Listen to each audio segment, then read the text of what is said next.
Renovation is a slow burn. For multi-award-winning actor Emma Stone and comedy writer and producer Dave McCary, that burn lasted 4 years.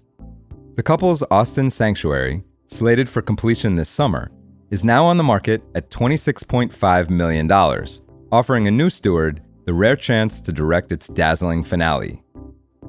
The home sits in a leafy corner of Tarrytown, where magnolia leaves blanket the streets and celebrity sightings prompt more knowing nods than starstruck squeals.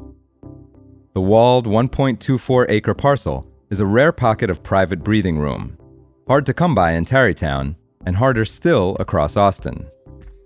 Inside, craftsmanship channels old-world flourish.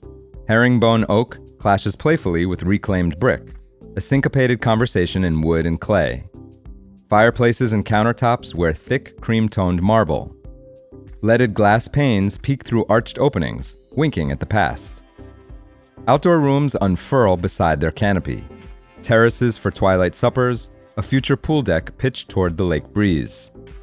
Nearby, an auxiliary 2-bedroom cottage seals the estate's status.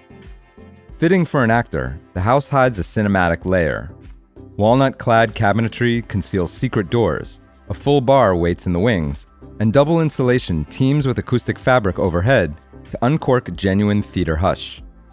Elsewhere, a glass-wrapped solarium absorbs the day's full rays, while a wood-paneled library keeps counsel.